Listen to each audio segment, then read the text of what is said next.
Amén. Los dejamos ustedes con Sandra Malavé. Amén. Dios los bendiga, hermanos. Esperamos en el nombre del Señor que no se nos vaya la luz, porque aquí están habiendo bajones de luz, pero bueno, aquí estamos. Vamos a hacer una oración cortita para aprovechar el tiempo, que ya son las 7:06. Padre, en el nombre de Jesús, te damos gracias por esta noche. Te pedimos, Padre, que esta palabra que va a ser traída llegue a los corazones con el propósito que tú la has enviado. Que no haya ninguna distracción que nos aparte la mirada de lo que tú quieres llevarnos, Padre. Bendícenos y abre nuestra mente y nuestros corazones. En el nombre de Jesús. Amén. Pues la clase de hoy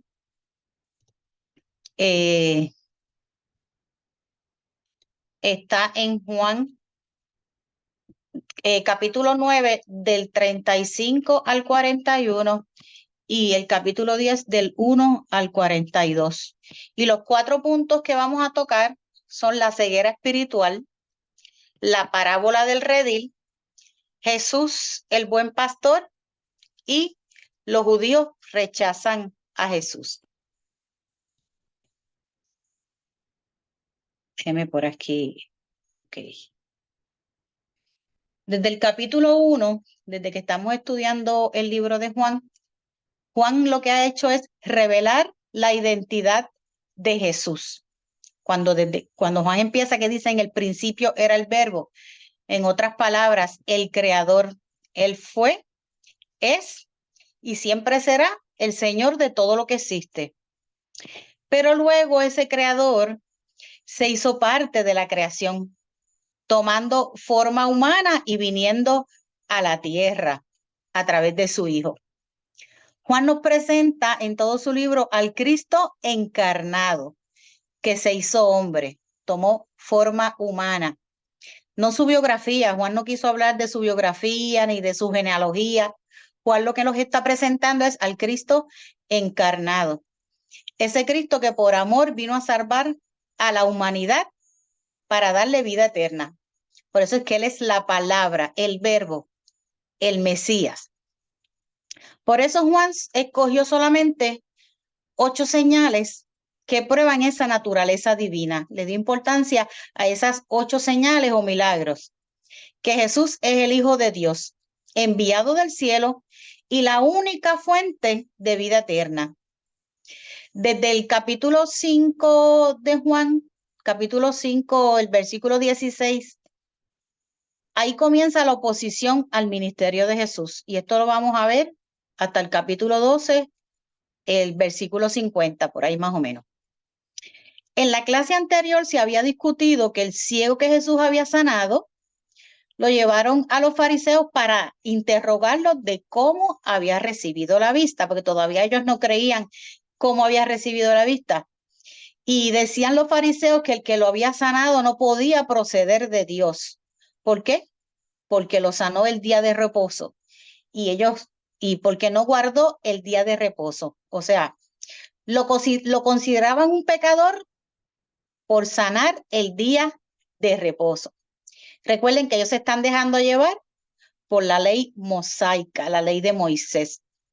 Y fueron tan incrédulos que llamaron a sus padres para corroborar que él era ciego de nacimiento y para preguntarles cómo había recibido la vista.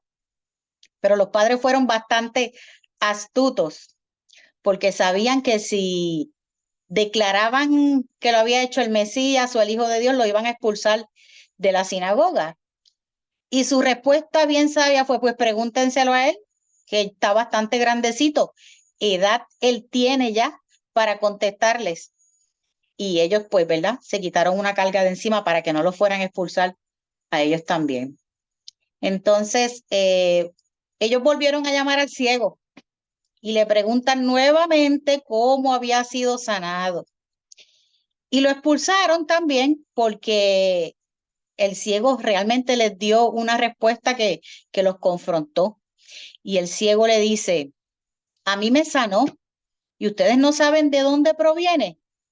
Si este no viniera de Dios, nada podría hacer. Ahí el ciego, el que ahora es vidente, ¿verdad? Ya no es ciego, reconoce quién lo había sanado, reconoce que esa persona que lo sanó venía de Dios.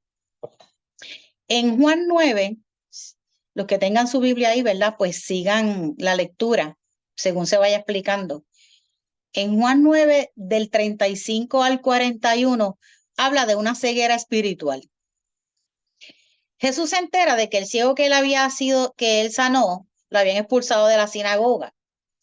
Y Jesús se encuentra con él y ahí es donde le pregunta, ¿crees tú en el Hijo del Hombre?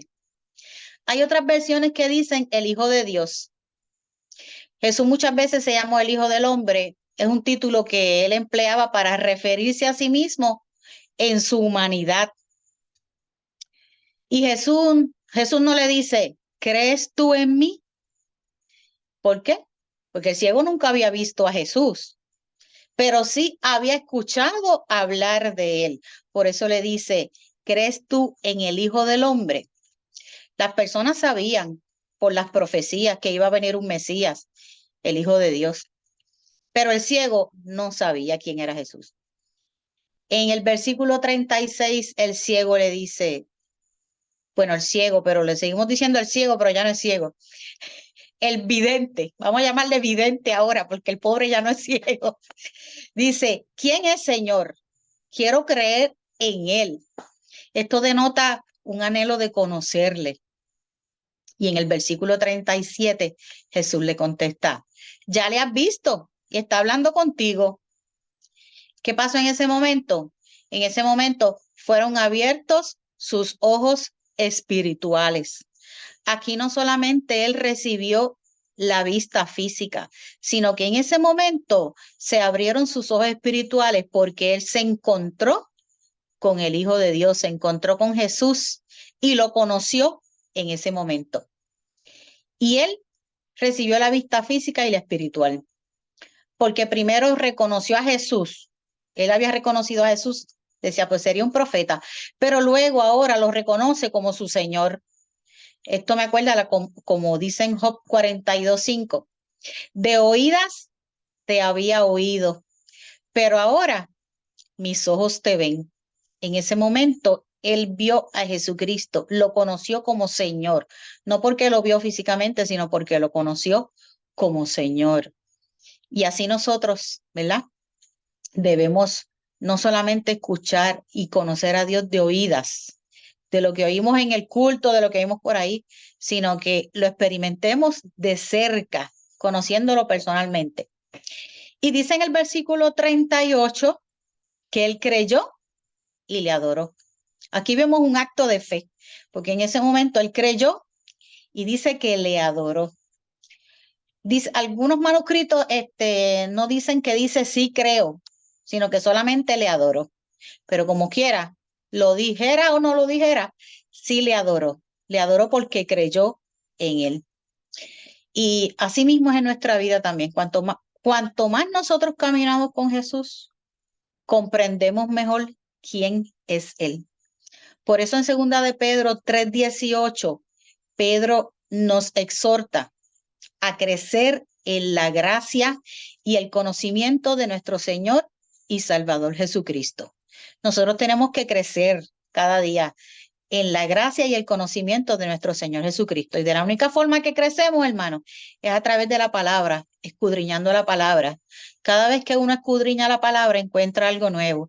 Y hay capítulos y versículos que usted lo puede haber leído un montón de veces, pero siempre encuentra algo nuevo y Dios le ministra de manera diferente.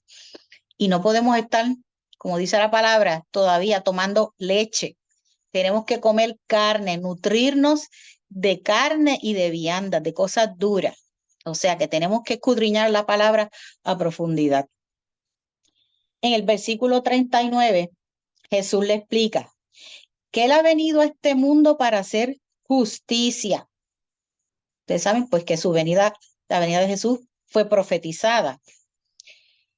Para hacer justicia, para que los que no ven y creen, vean. O sea, el que no cree, pero acepta a Jesús, ve, recibe la vista. Y para juzgar a los que ven y no creen. O sea, se estaba refiriendo a ellos porque ellos, aunque estaban viendo, no creían. Porque los que dicen que ven y no creen, serán cegados. En otras palabras, para demostrarle a los que ven que en realidad son ciegos. Si hay una persona que vive por allá en un país que nunca se le ha predicado el evangelio, son incivilizados, se le predica la palabra y creen, pues sus ojos son abiertos porque creen. Pero si una persona que se le ha predicado el evangelio muchas veces y no cree, no lo acepta, no lo recibe, entonces sigue siendo ciego y se convierte en un pecador. Pero este ciego recibió al Señor, pero los fariseos y muchos judíos no lo creían todavía ni lo aceptaban. Los que vean a Jesús, aun viendo sus señales y escuchando sus palabras, no creían en sus palabras ni en lo que veían. Por eso es que dice que había ceguera espiritual. No creían todavía que él era el Mesías, el Hijo de Dios. Por eso es que los que ven son cegados, porque no quieren creer. Y Juan escribió diciendo acerca de Jesucristo lo siguiente, y esto lo vemos en Juan 1, del 9 al 11. La luz verdadera que alumbra a todo hombre venía a este mundo, y sin embargo, el mundo no le conoció. A lo suyo vino, o sea, a su pueblo, a los judíos, y los suyos no les recibieron.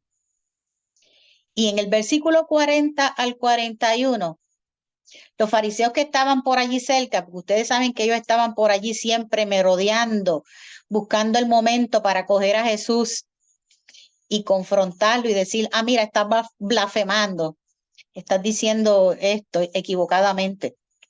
Pues ellos estaban por allí y le dicen, tú estás diciendo que nosotros somos ciegos. O sea, se sintieron ofendidos porque Jesús les llamó ciegos, sí, eran ciegos espirituales.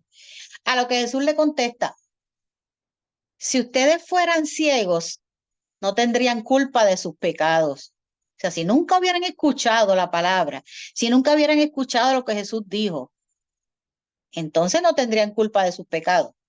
Pero como ustedes dicen que ven, pues son culpables, porque viendo, no creen. O sea, Jesús se refería a ellos como ciegos porque ellos decían tener la verdad, ellos simulaban tener la verdadera religión, eran bien religiosos, se sabían la ley, pero solo los que reconocen su pobreza espiritual son los que reciben la vista verdadera. Si ellos hubieran reconocido, los fariseos y judíos que no creían, hubieran reconocido su ignorancia y su ceguera espiritual, ellos no iban a ser culpables, pero su rechazo hacia Jesús era lo que los hacía culpables. El no aceptar la verdad de que Jesús hablaba y testificaba, los convertía entonces en pecadores. Y por eso que Jesús decía, yo vine para juzgar.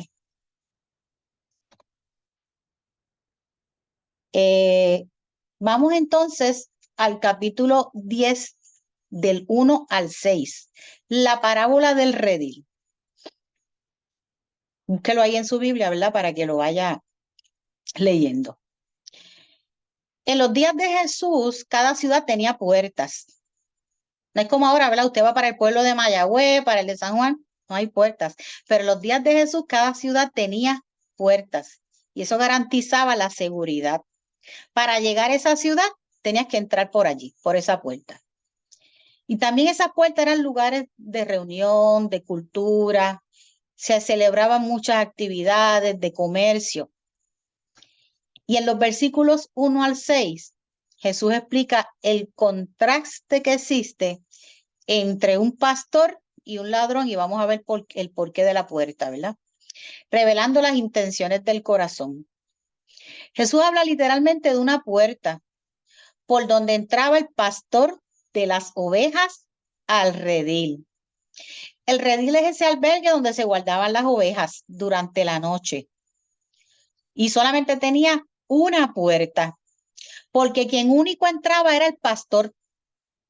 Y allí ese pastor hacía guardia durante la noche velando sus ovejas. O sea que la función del redil era cobijar ese ganado, las ovejas, del mal tiempo y de los depredadores. Al entrar el pastor, las ovejas reconocían su voz y se le acercaban. Y a cada una de sus ovejas, él llamaba por su nombre. Como buen pastor, cuida a sus ovejas y las protege del peligro. Una vez reunido su propio rebaño, las guarda y luego al otro día las saca todas. Pero ¿qué pasa? Cuando las saca, va delante de ellas. Ellas no van al frente, él va delante de ellas. Y ellas le siguen confiadas. ¿Por qué? Porque conocen su voz. En cambio, nunca van a seguir a un desconocido, sino que van a huir de un desconocido porque no reconocen esa voz y no han desarrollado una relación de confianza con un desconocido. Así que las ovejas solamente siguen al pastor, no siguen a alguien en quien no confían, ni han escuchado, ni conocen su voz.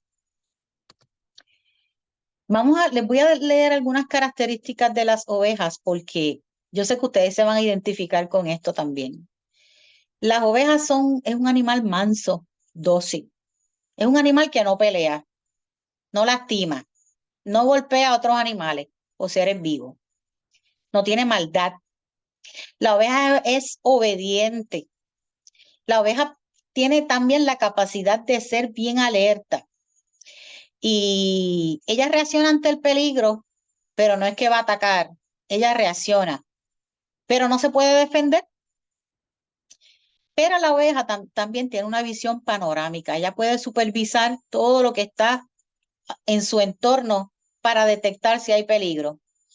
Y cuando hay objetos o animales en movimiento, ella los percibe. Si son pequeños y están quietos, no, tienen que estar en movimiento. Pero ¿qué pasa? Que ellas son presas también. Las ovejas son tan indefensas que son presas para otros animales, como el lobo, pero tienen los sentidos bien desarrollados. Las ovejas también son seguidoras. A medida que ellas van creciendo, ellas reconocen la voz, en este caso el balido, que es el ruido que hacen las ovejas, de su madre, y reconocen a su madre por la vista y por el olfato. Y el balido es la forma de ellas comunicarse. Si ellas tienen hambre, tienen sed o están en peligro, ellas hacen el ruido, que es el balido. Esa es la forma de comunicarse. Pero las ovejas tienen una memoria excepcional. Yo estaba leyendo un artículo que decía de la National Geographic, un estudio que hicieron, que las ovejas tienen la capacidad de conocer rostros humanos en fotos, en retratos, porque ellas recuerdan a los que le han brindado cuidado, no se olvidan, y también recuerdan rutas y caminos. Es un animal bien indefenso, pero tiene unas características bien peculiares. Y otras de las características que tienen las ovejas es que mantienen el contacto visual con al menos una de esas ovejas que están allí. Mantienen el contacto visual con el rebaño. Y si ellas pierden el contacto visual con una de las ovejas o con el rebaño, se vuelven locas, comienzan a correr y a saltar. Y el que está en medio ya lo tumba porque ella necesita conectarse y estar en contacto con otra oveja o con el rebaño. Eso no les parece que nosotros somos parte de un rebaño también. Y nosotros no podemos perder contacto con la iglesia. No podemos perder contacto con los hermanos. No podemos perder contacto con esa gente que es de bendición y ayuda para nosotros, así como las ovejas. Las ovejas tienen una personalidad única. Unas son tímidas, otras son más reservadas, otras son más audaces, algunas son ágiles, saltan, son acróbatas también, trepando por esas montañas y por esos riscos. Pero algo débil es que son incapaces de valerse por sí mismas, tienen que ser conducidas. Así somos nosotros, hermanos. Nosotros tenemos que ser conducidos por Dios. Como ovejas, Él es el que nos tiene que guiar. Las ovejas necesitan agua, necesitan alimento, necesitan aire, necesitan cobijo, necesitan un entorno. Por eso es que tienen que ser parte de un redil. Ellas se guardan en manadas, en los rediles o en los establos, pero necesitan constante vigilancia y protección. Así somos nosotros, así de débiles como esas ovejas. Y necesitamos constantemente la dirección de nuestro pastor. Amén. Por eso Jesús decía que él era la puerta a ese redil. Y lo vamos a ver ya mismo. Las declaraciones de Jesús en cuanto dice yo soy, nos reafirma el ministerio de Jesús en el mundo y su relación con la revelación de Dios en el Antiguo Testamento. Cuando Dios le dijo a Moisés, yo soy el que soy, y le dijo, y dirás a los hijos de Israel, yo soy, me envió a vosotros, que eso lo vemos en Éxodo 3:14. Esto en el judaísmo se entiende como un nombre de Dios, el yo soy. Cada vez que Jesús declaraba, yo soy, se identificaba a sí mismo con los atributos de Dios. Él y el Padre, uno son.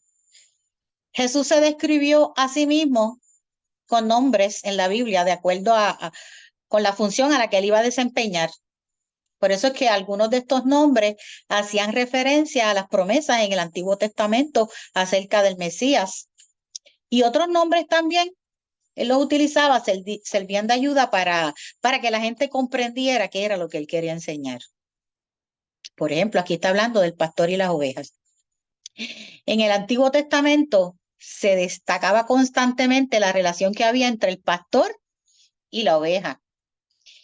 Y se le comparaba con la relación de Dios con su pueblo. Por eso es que ese Salmo 23 dice, Jehová es mi pastor y nada me faltará. Y por ahí, en lugares de delicados pastos, me hará descansar. En el Nuevo Testamento, la figura del pastor se aplica más profundamente a Cristo.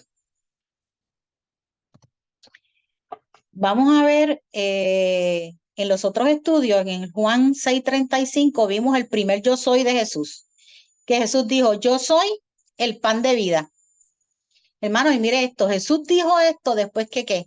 Él lo dijo después de haber alimentado a la multitud.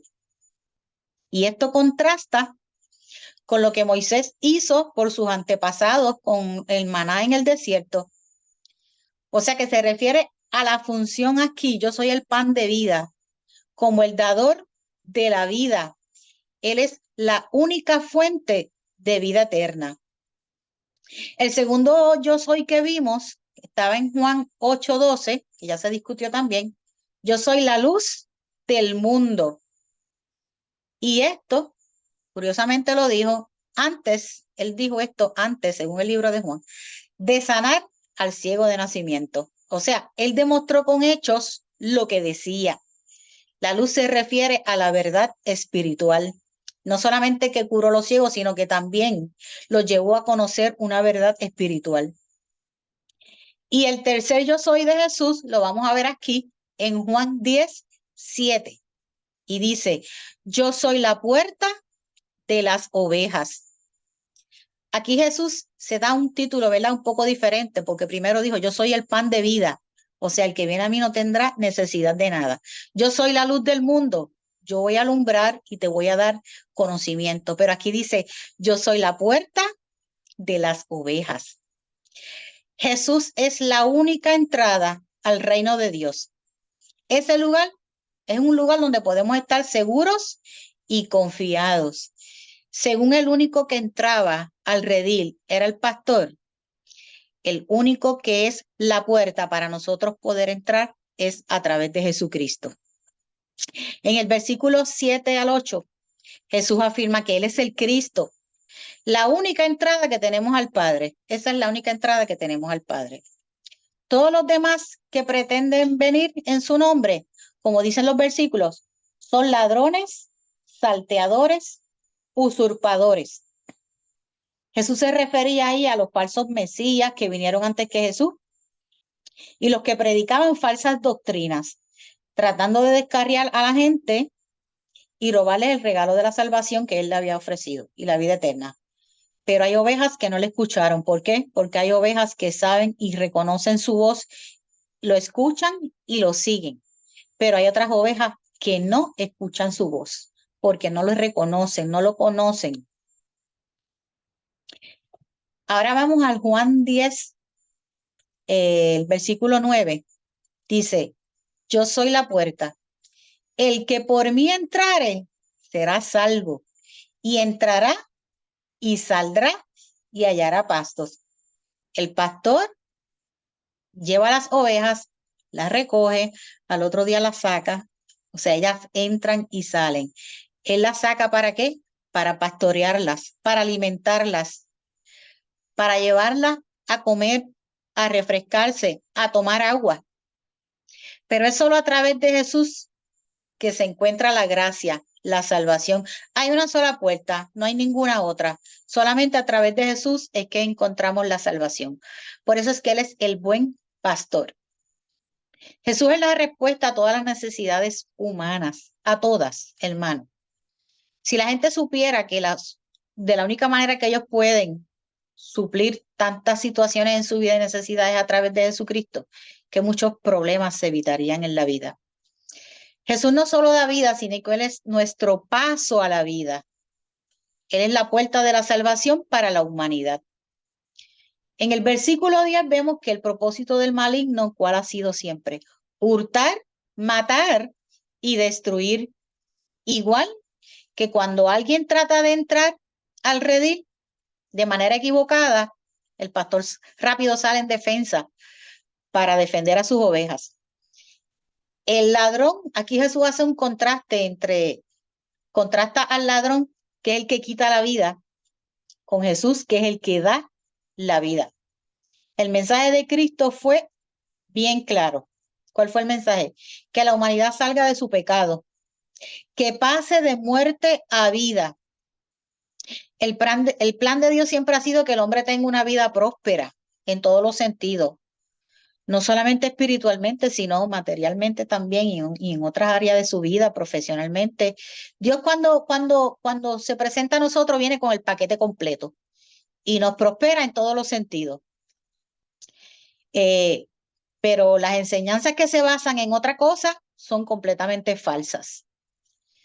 Y nada hace más daño a una iglesia que los pecados de sus pastores. Hay muchas iglesias que las vemos destruidas y el redil esparcido por ahí. ¿Por qué? Porque son ovejas heridas por sus pastores. Y estos son los que se convierten en ladrones de ovejas, porque desvían a las ovejas de la verdad y las hieren. Dios nos libre a nosotros de hacerle daño a algunas ovejas de su rebaño. El cuarto yo soy lo vamos a ver en Juan 10, 11. Jesús dice, yo soy el buen pastor. Ahí Él se ve como el buen pastor. Jesús habla de sí mismo como el buen pastor que da la vida por sus ovejas. Y Jesús aquí utilizó las descripciones proféticas del Antiguo Testamento. Y esto es una afirmación de su divinidad, centrada en qué? En el amor y en la gracia. Porque Jesús entregó su vida por nosotros. Por eso es que Él es el buen pastor. Vamos ahora, vimos las características de una oveja, pero vamos a ver las características de un pastor. ¿Quién es el pastor? Pues obviamente el que pastorea y apacienta un rebaño. Jesús le dijo a Pedro en Juan 21, apacienta mis corderos. ¿Me amas? Apacienta mis corderos. Y se lo preguntó 3 veces. ¿Me amas más que estos? Pastorea mis ovejas. Apacienta mis ovejas, porque Jesús sabía la función y el propósito que él iba a tener. El que pastorea es el que cuida. Pastorear es cuidar, apacentar, dirigir a ese ganado, a esas ovejas. Y apacentar es más o menos lo mismo, son más o menos sinónimos. El que apacienta le proporciona alimento a ese ganado, a esas ovejas. Lo conduce a los pastos y también lo vigila mientras pasta. No las deja ahí sola comiendo y se va, sino que las vigila mientras ellas están comiendo. El pastor conoce sus ovejas. El pastor las defiende. El pastor está atento al peligro. El pastor no duerme, vigila Así es Dios con nosotros. El pastor las conduce hasta los prados y a las fuentes de agua también. Y el pastor, lo más grande, da su vida por sus ovejas. Por eso es que Él es el buen pastor. Y sana las enfermas o las heridas. ¿Y qué hace con las perdidas? Las descarriadas. Las busca. Él no las busca porque dice, ay, esta se me perdió y esta es una de las más gorditas y de las más... No, no, no. Él las busca porque Él las conoce. Y Él no tiene que contarlas para saber cuál es la que le falta. Los que dirigen el pueblo de Dios también son llamados pastores y más o menos tienen esta misma función que acabamos de describir, ¿verdad? Qué compromiso tan grande tienen nuestros pastores. Fuertísimo. Bregar con todos nosotros no es fácil. Yo me quito el sombrero porque somos difíciles, tantas personalidades diferentes, con tantas cosas y ellos bregan con nosotros. Alabado sea Cristo. Hay que darle un premio a los pastores, de verdad. Y después una iglesia tan grande, con tanta gente diferente. Imagínense. Nosotros tenemos que pensar, ¿qué relación tenemos nosotros con nuestro Señor Jesucristo? ¿Conocemos su voz realmente? Cuando el Señor nos llama, ¿somos capaces de obedecer y decir, Señor, heme aquí, aquí estoy, conozco tu voz, quiero hacer tu voluntad? Confiamos plenamente en su dirección, así como esas ovejas ciegas confían en el pastor, porque ellas, cualquier voz, cualquier ruido que haga el pastor para llamar su atención o le cante algo, ya inmediatamente ellas lo reconocen. Nosotros somos así con el Señor, reconocemos su voz, obedecemos a sus mandamientos, vamos rápido a donde Él está. Así debemos ser. Tenemos que aprender mucho de esta alegoría que presentó Jesús. Vamos ahora a Juan 10, el versículo 12 al 16. Aquí está hablando del asalariado. ¿Quién es el asalariado? Pues el que trabaja por un sueldo, ¿verdad? Casi nadie trabaja por amor al arte. Esto está bien difícil. El asalariado cuida a las ovejas, ¿por qué? Porque le pagan. Pero no lo hace por amor como lo hace el pastor. Las ovejas, como el asalariado, las ovejas no son de él. Por eso él, si ve venir al lobo, las deja y huye. Y el lobo las arrebata y las dispersa. Huye, ¿por qué? Porque no le importan las ovejas realmente. A él lo que le importa es su dinero, el sueldo. Por eso habla del asalariado. Las ovejas, su rebaño, somos sus seguidores, nosotros los creyentes. Y los falsos maestros y profetas, que aquí vienen siendo los asalariados, no tienen ese compromiso. Hermano, yo les exhorto que ustedes lean, no lo vamos a leer aquí, que ustedes lean, por eso se lo escribí por ahí cuando vean la presentación, que lean Ezequiel 34, donde habla de las profecías contra los pastores de Israel. Es bien fuerte ese capítulo, pero después que se termine el estudio, si usted tiene la oportunidad, léalo, por favor. En el versículo 14 dice que él conoce sus ovejas y sus ovejas lo conocen porque están confiadas que con su pastor van a ir a pastos frescos y abundantes. Basta una señal y ellos lo siguen, le obedecen, igualito que nosotros, ¿verdad? Cuando el Señor nos manda a hacer algo. Él las guía, las protege, las sana y las rescata. Por eso es que en Juan 10, el versículo 11, el 14 y el 15, con esta afirmación que él dice, yo soy, Jesús demuestra su amor y su cuidado, protegiendo voluntariamente a su rebaño, incluso hasta la muerte. En el versículo 15 nos demuestra que nuestra relación con Dios debe ser como la relación de Jesús con el Padre. Él y el Padre uno eran. Ellos se conocen. Él puso su vida por nosotros. Y en el versículo 16 dice, las otras ovejas que Jesús tiene que traer al redil son los gentiles, o sea, los que no son judíos. Porque recuerden, Jesús vino por todo, para dar salvación a todos, judíos y gentiles. No podemos estar juzgando a la gente por ahí, que si son raperos, que si se tatúan. Nada de eso, hermano. Mire, como dice la canción del que escribió, dice, que se hizo judío para salvar a los judíos, se hizo griego para salvar a los griegos, pues se hizo gentil para salvar a los gentiles. Y dice el rapero, y yo me hice rapero para llegar a los raperos y salvar a los raperos. Jesús vino por todo. No podemos juzgar a la gente, ni por cómo viste, nada, ni por lo que dicen. Jesús vino por todos, judíos y gentiles.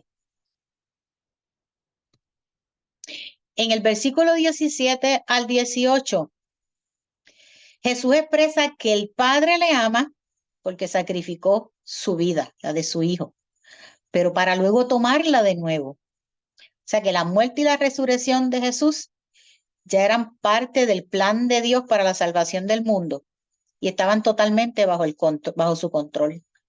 Nadie le quitó la vida a Jesús, sino que él mismo la entregó voluntariamente en sacrificio. O sea que nadie podía tomar a Jesús sin su consentimiento. Dios le dio la autoridad, como él dice, de entregar su vida cuando él quisiera y también para volverla a tomar. Este fue el mandamiento que él recibió de su Padre. O sea que Jesús nos enseña que quien entrega su vida por amor a los demás está cumpliendo la voluntad de Dios. Quizás va a haber algún momento en nuestra vida que nosotros tengamos que entregar nuestra vida por alguien. No sabemos. O entregar nuestra vida por Jesús. No sabemos. Ejemplo de esto es cuando Jesús va a donde Lázaro, que se entera que está enfermo, y uno de los discípulos, Tomás creo que fue, que dijo, vamos también nosotros a morir con este. O sea, Jesús sabía que él al ir allá se estaba exponiendo su vida. Podía que lo persiguieran, que lo apresaran.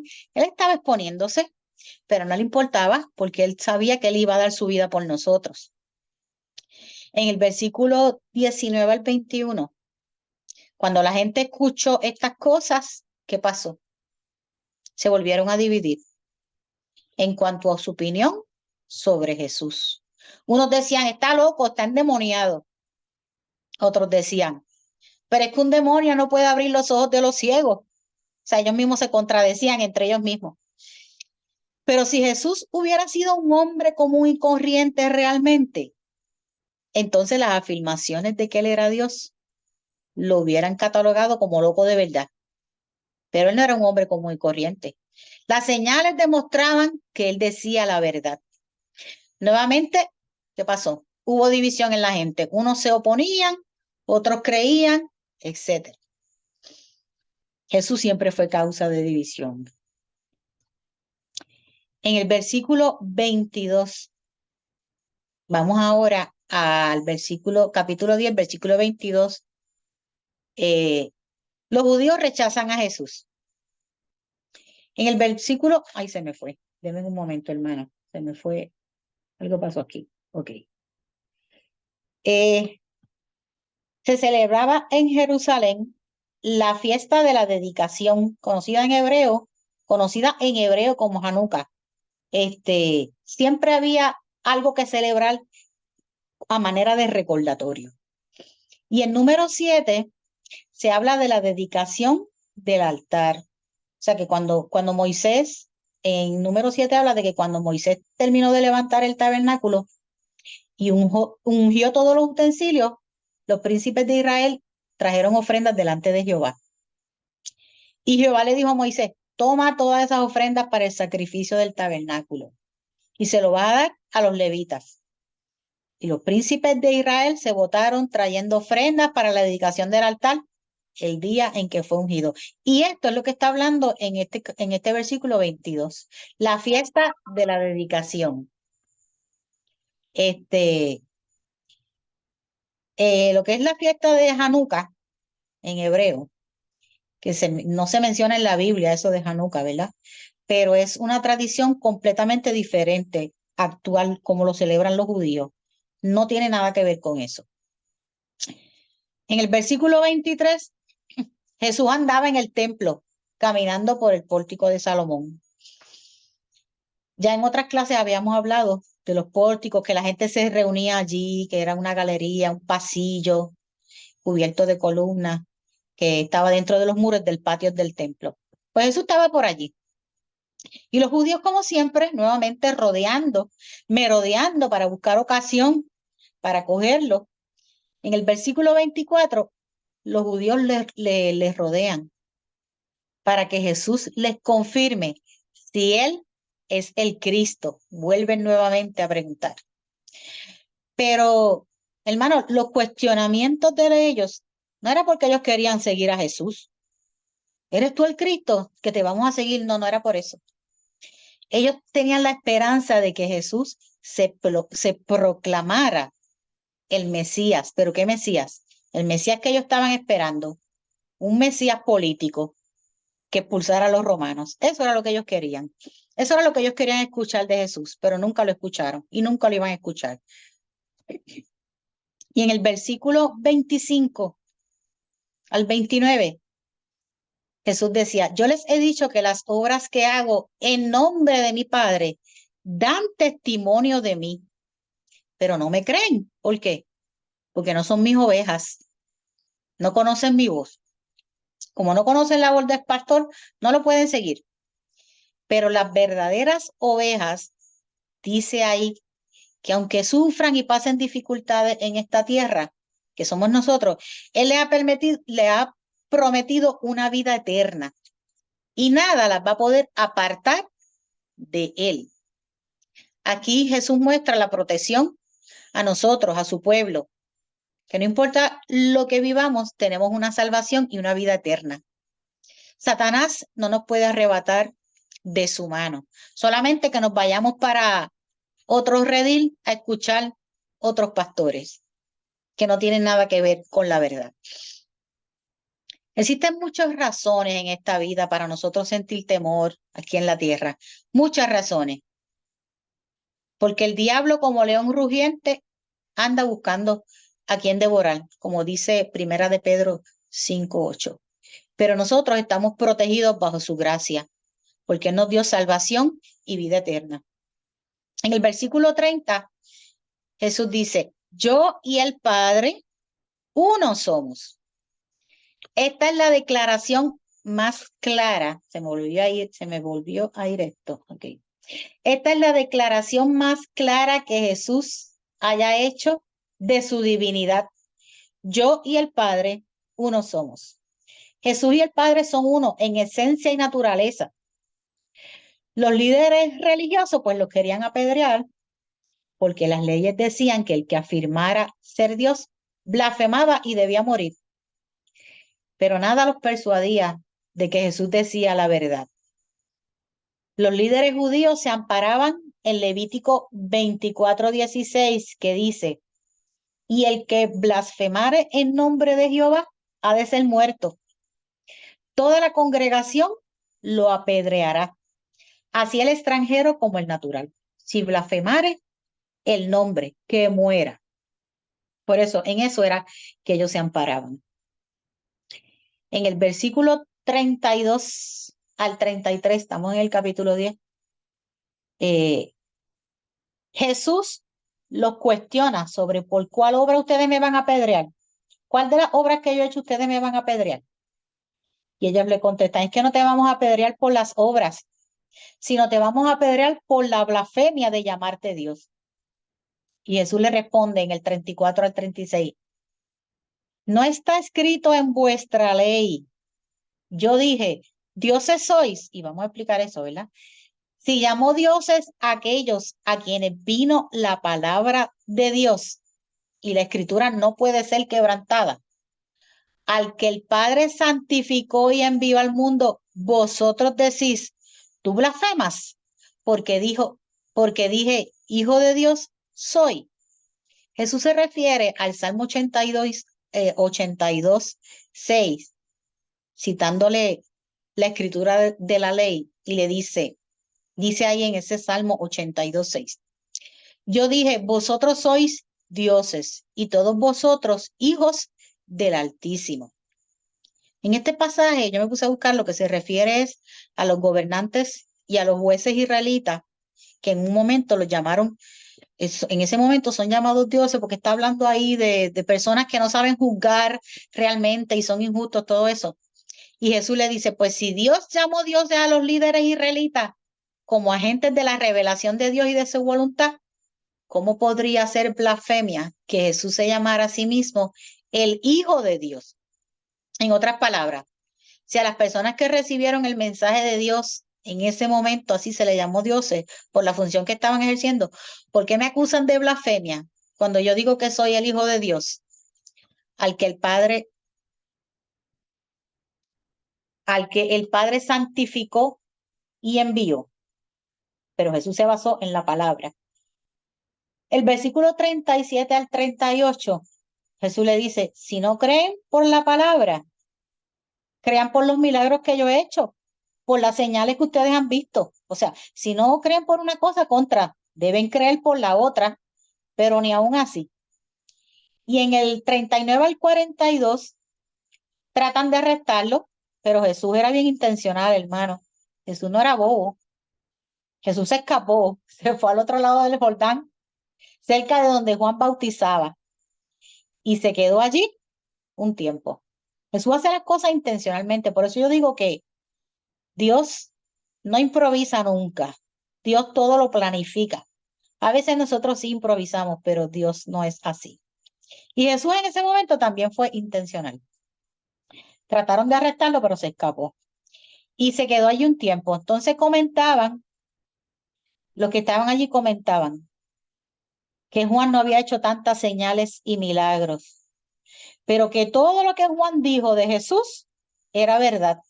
Y ahí muchas personas más creyeron en él. ¿Por qué los judíos rechazaban a Jesús? Porque no estaban contentos con las políticas romanas, hermano. Que ellos esperaban un Mesías libertador. Eso era lo que ellos esperaban. Que los librara de la opresión de los romanos. Por eso ellos no creían que ese era el Mesías. Esperaban los sumos sacerdotes del templo. Ellos hablaban de un redentor mesiánico que iba a sacar a los extranjeros que habían ocupado esa región y que iban a restablecer la soberanía judía en la tierra de Israel. Y como Jesús no vino a eso, Jesús lo que vino fue a traer salvación. Jesús no vino a libertar a ningún pueblo, físicamente hablando, ¿verdad? Lo que Jesús vino fue a enseñar a través de sus palabras y de su testimonio que Él y el Padre son uno. Esto deja ver que Jesús cuenta con el mismo poder y perfección del Padre para proteger y cuidar a sus ovejas. Jesús los desafió a considerar su mensaje y sus obras, pero aún así no creyeron. Si no creían que su palabra era la verdad, entonces debían considerar lo que él hizo y el efecto que esto tuvo, pero tampoco así. Él es quien dijo ser Dios con nosotros. En resumen, Jesús es nuestro pastor y nosotros somos sus ovejas. Jesús no vino a establecer una religión. Jesús vino a traer un mensaje de vida eterna, de salvación a la humanidad perdida. Jesús predicó a grandes multitudes, pero también habló directamente con personas. Instruyó a sus discípulos, él debatió con líderes religiosos, o sea, que el mensaje de que él era el Hijo de Dios fue difundido por muchos lugares y fue recibido de distintas maneras. Algunos lo adoraron, otros se rindieron a sus pies como María Magdalena, pero otros dudaron, otros se apartaron, otros le negaron y otros querían callarle la boca. El que rechaza su mensaje se convierte en un pecador, pero el que lo recibe obtiene salvación. En el tiempo de hoy, hermanos, podemos ver las mismas reacciones de las personas. Gente que no cree, gente que duda, gente que cuestiona, gente que flaquea, pero gente que también cree como nosotros. Hay corazones endurecidos pero hay corazones, y lo vemos los domingos en el culto cuando se convierte la gente rindiéndose a los pies de Cristo. O sea que el propósito del Señor se está cumpliendo, el propósito de Jesús se está cumpliendo en medio nuestro. Hay gente que todavía está esperando ese Mesías. Eh, Cuando Jesús estaba con sus discípulos, muchos dudaron, pero cuando Jesús murió y recibieron la promesa del Espíritu Santo, entonces se dieron cuenta que a ellos tenían el poder que Jesús les había prometido del Espíritu Santo y que ahora ellos iban a llevar el Evangelio a través del mundo. Por eso Jesús les dijo, es necesario que yo me vaya, pero vendré otra vez. Y esa es nuestra esperanza. Nosotros estamos esperando su venida. Nosotros los que hemos creído, nosotros sus ovejas que seguimos su voz, estamos esperando su venida. Pero mientras tanto, nos toca a nosotros también rescatar muchas ovejas que están perdidas por ahí. Hay que rescatar muchas ovejas. Tenemos una misión bien grande. Todavía hay mucho trabajo por hacer. Llevar esta palabra para que otras personas también crean en ese evangelio y lo aceptan y lo reciban. Amén. Hasta aquí mi clase y ahora las preguntas. Amén, hermano. Muy buena clase. Wow, mucha información para una sola hora. Te felicito porque la información que nos traíste, cada detalle es para dar una clase aparte, de verdad. Te Ajá, felicito por de verdad traer, que sí. sí, tanta información en una sola hora. Eh, en lo que los hermanos vayan recogiendo sus preguntitas, si tienen alguna, siempre ustedes saben que a mí me gusta sacar algunos detallitos de la clase. Este, y siempre me acuerdo un hermano en la iglesia que estaban hablando, habían dicho, habían recitado, leído el Salmo 23 cuando dice Jehová mi pastor y nada me faltará. Y él me llamó aparte y me dijo, ¿sabes qué? Nosotros recitamos Jehová mi pastor y nada me faltará y siempre decimos, no me va a faltar el pan, no me va a faltar el dinero, no me va a faltar el trabajo, pero si allí dice, nada me faltará, también se refiere a que no te va a faltar la enfermedad, no te va a faltar el terremoto, no te va a faltar los Bueno. huracanes. Entonces, si decimos nada me faltará, tenemos que tener cuidado cuando decimos nada, ¿verdad? Porque eso está incluyendo todo, hasta lo malo. Amén. Este, Amén. hay algo que es bien curioso sobre Jesús cuando dijo, yo soy la puerta y quiero llevarlos un poco al tabernáculo. En el desierto, el tabernáculo tenía una puerta que estaba hecha de tres cortinas. Y mira lo curioso de esto, a pesar de que la entrada del tabernáculo eran tres cortinas, la llamaban la puerta. No, no decían las puertas, decían la puerta. Y esas cortinas estaban hechas de cuatro colores: azul, blanco, rojo y púrpura. Los cuatro colores significaba algo. Obviamente Jesús dijo, yo soy la puerta. Azul, de donde vino, del cielo; blanco, de la pureza de la santidad; rojo, de la sangre que iba a derramar, ¿verdad?, por la humanidad; y púrpura, que significa realeza. Entonces, esas tres cortinas se aguantaban por cuatro columnas. Y esas cuatro columnas obviamente significa que esa puerta iba a llegar al norte, sur, este y oeste a través del Evangelio de las Buenas Nuevas. Así que esas son pequeñas curiosidades que me gusta traerle al pueblo para que las anoten y aprendan sobre estas cosas que están en la Biblia, porque en el tabernáculo, desde la entrada hasta el lugar santísimo, siempre estaba descrito la vida y la muerte de nuestro Señor Jesucristo. Quita Por el mute. aquí, Guillo. ¿Cómo estamos? Dios me los bendiga. Hey, Buenas noches, Guillo. yes, Amén. Guillo por sir. aquí. Mira, Zúmbale. Urba, me gusta el comentario que dijiste de que Jehová es mi pastor y nada me... Cristiano, cristiano, se los memoria, todo lo poderoso que me fortalece. Pero que muchas veces decimos, ay, yo no puedo, no puedo, yo no puedo, yo no sé.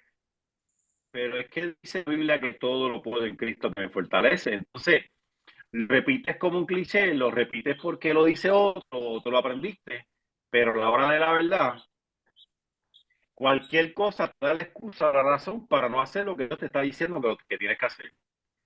Entonces, invaluamos, no tomamos en cuenta que quien está diciendo que todo lo puedo en Cristo que me fortalece, es porque todo lo puedes en Él. O sea, no eres tú, es en Él. Y hasta que no entendamos eso, ese versículo no va a tomar en nosotros la autoridad con la que fue hecho, o con la que fue dicho. Porque tenemos a la... De hecho, si usted busca el versículo que él estaba citando de todo lo puedo en Cristo que me fortalece, que es el más que nosotros usamos como creyentes, usamos ese versículo, pero Pablo en el próximo, ese es el Filipenses 4:13, pero cuando usted lee el 14 dice, pero me hizo falta tu compañía en medio de las tribulaciones. O sea, Pablo está diciendo, todo lo puedo en Cristo, pero necesito que me acompañe cuando yo esté atribulado. Ah, regresó Eso es Guillo. así. Guillo, ¿qué Sí, pasó? aquí ¿Qué te estoy. fuiste? Sí, el internet está un poquito malo aquí, pero ya volví, ya volví. Ajá. Nada, es que son versículos que realmente, ¿sabes? Hasta que tú no lo agarres y lo tomes como tuyo, no tienen efecto en tu vida con el propósito con que ese texto fue hecho, ¿sabes? Lo repetimos por costumbre, pero no lo hacemos vida, o sea, no le damos la vida que ese versículo tiene. Lo que más te está diciendo es que Dios está contigo cuando la segunda parte lo dice, que tú me hiciste falta, es porque no hemos agarrado ese texto y le damos la vida de decir, yo no puedo, claro, decimos no puedo, pero si tú estás conmigo, vamos a poder. Entonces, tenemos que cambiar.